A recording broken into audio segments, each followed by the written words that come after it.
conteúdo, tá na internet já há bastante tempo. Quais os desafios dessa nova era com inteligência artificial, com muito mais facilidade para se fazer as coisas? Porque eu lembro lá atrás, quando a gente criou o primeiro blog, a Malu que criou.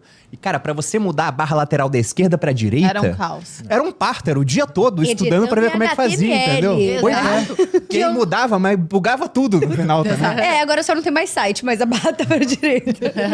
Então, o que mudou na opinião de vocês? Tá mais fácil, tá mais difícil? Qual que é o balanço que vocês fazem? Eu acho que a gente tem visões interessantes, que eu acho que você vai vir com um ponto, o Lua tem um outro. Eu acho que, em termos de facilidade ou dificuldade, ele é o cara da IA. Eu sou a pessoa de metodologia de falar se essa IA é uma merda ou se ela é boa. É falar assim, tá ruim isso daqui, tá bom isso daqui. Mas ele que entende do back, assim. O que eu vejo é que, mais do que nunca, se a gente facilita e meio que trata como uma commodity a criação, o conteúdo, a produção do conteúdo em si, olhando para conteúdo ou para qualquer coisa, então o diferencial não tá mais em quem consegue criar, quem consegue fazer. Então, você criar um conteúdo, você criar uma estratégia, você criar um framework, você criar uma arquitetura de Regos, isso não é mais tão difícil. O difícil é fazer isso de um jeito que só você faça. Então, eu acho que entra muito mais um lugar de identidade, de autenticidade, que é mais complexo e é um pouco mais invisível. Não tem como eu entregar só uma estratégia. Se eu entrego uma estratégia que eu e a Duda e o Luan vamos fazer igual, todos nós 5 igual, o ouro não tá na estratégia, tá em como a gente vai fazer. Se todo mundo fizer igual, dane-se. Mas a Malu vai fazer do jeito dela, eu tenho certeza. E o Bruno vai fazer do jeito dele, que vai ser totalmente diferente do jeito da Duda, que vai ser diferente do meu, que vai ser diferente do Luan. Então, é trazer esse imprint, que eu acho que entra muito mais no lugar de você entender uma identidade diferente sua, tanto para a construção de negócio, do modelo de negócio, do seu produto, do seu processo de venda, mas também dos seus conteúdos, e criar algo que só você consegue criar, porque... Pô, com IA, eu não sei vocês, mas eu consigo identificar. Eu olho em conteúdo, às vezes você fala, não é isso. É isso. Eu ia dizer... Esses textos de IA é cara de pau, cara. Esses dias o Bruno, eu mandei um post pro Bruno, e aí o Bruno falou, meu Deus, de novo esse post? Não, é que era um post, era um conteúdo de nutrição bom, mas a única coisa que eu reparei é, cara... Era IA. Era igual 50 outros posts que eu vi, de outros temas, mas a maneira de escrever era exatamente a mesma, entendeu? Era Claude na veia ali. Então a gente já consegue perceber e dá uma certa repulsa, porque você pensa, pode até ser um bom conteúdo, mas... É a mesma fábrica, então você dá uma cara de mentira, né? Até sabe mesmo qual que foi a seja sensação de que eu verdade. tive? Teve uma vez que a gente foi numa festa de blogueiras famosas, e teve uma hora que eu apontei pra... Quem? De blogueiras. Quem? famosas. Eu não vou citar. A gente trabalha com Melhor nome. não citar nome. Tinha umas 5 blogueiras assim na frente, eu apontei pra Malu Cutuquela e falei, amor, olha só, elas tinham o mesmo rosto. Era o queixo fino, a maçã, o bocão de linguiça. Só tinha que escolher o tamanho P, M ou G, entendeu? Porque mudava a altura, mas o rosto era igual, cara. Cor do cabelo, cor de roupa, você vai mudando o bonequinho só, né? É que nem você fala, vocês são irmãs, o cirurgião é o mesmo.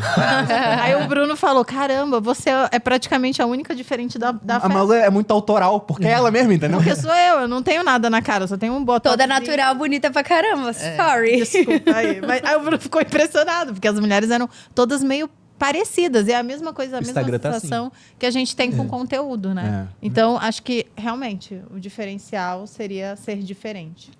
Eu concordo muito com o que a Bela falou também. E eu acrescento uma questão que toda tendência gera uma contra-tendência, né? Então, quando a gente vê a IA se destacando muito e todo mundo falando sobre isso e todo mundo aprendendo a utilizar a IA da forma errada, na maioria das vezes, e os conteúdos começam a ficar mais pasteurizados, mais genéricos, as pessoas começam a conseguir identificar. E hoje o que eu observo uma coisa é a gente conseguir identificar que é um IA, porque a gente está num nível de consciência muito alto. Mas agora as pessoas que estão num nível de consciência mediana já estão identificando também.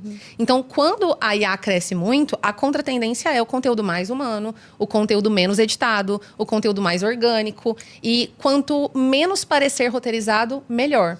Então, até esses dias uma pessoa falou uma frase pra mim que eu gostei muito. Ela falou assim, daqui a pouco a minha IA tá criando conteúdo pra sua IA consumir.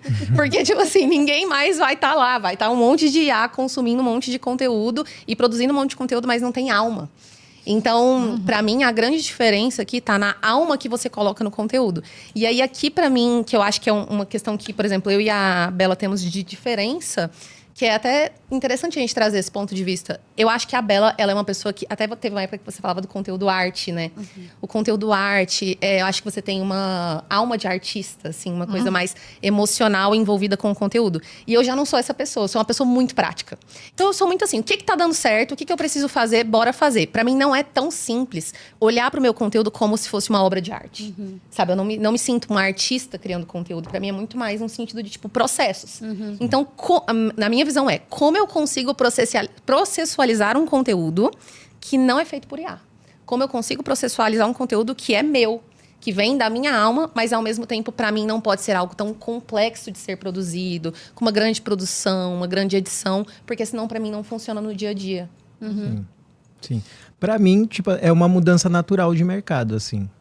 Tipo, a gente vem de um mercado onde todo mundo replicava só, ninguém criava nada e a galera esperava aquele momento. Então agora, o que eu sinto? A galera que não criava realmente, que vai usar IA para criar algo, que vai usar IA para alguma coisa assim, essa galera não vai vencer mais que nem vencia antigamente quando o mercado era novo, sabe?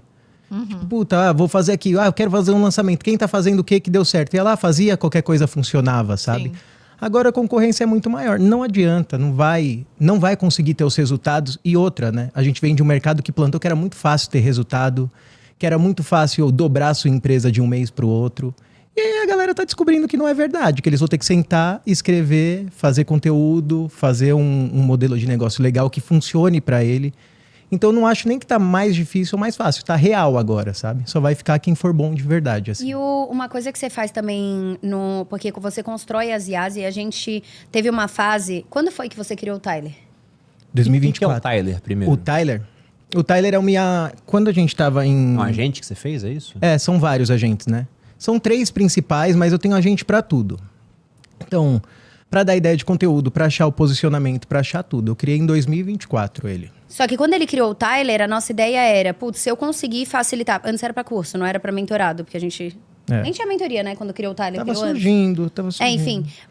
Mas quando foi criar, era como que a gente consegue facilitar alguns processos que são necessários para a produção de conteúdo. Que era fazer o que a Duda queria. Tipo, posicionamento. Organizar. Eu preciso construir um processo onde a pessoa consiga construir o posicionamento dela para que eu tenha uma outra que é preferência de conteúdo, entendeu? Que tá na cabeça da pessoa. Aí depois ela vai para um de temas de conteúdo e depois tem um que é de roteiro de conteúdo. Só que tá tudo com o DNA dessa pessoa. Então, pros alunos foi muito bom. Só que uma coisa que a gente percebeu é que se nos mentorados, que é onde a gente consegue ter mais entrada de saber como a pessoa tá usando, sabe?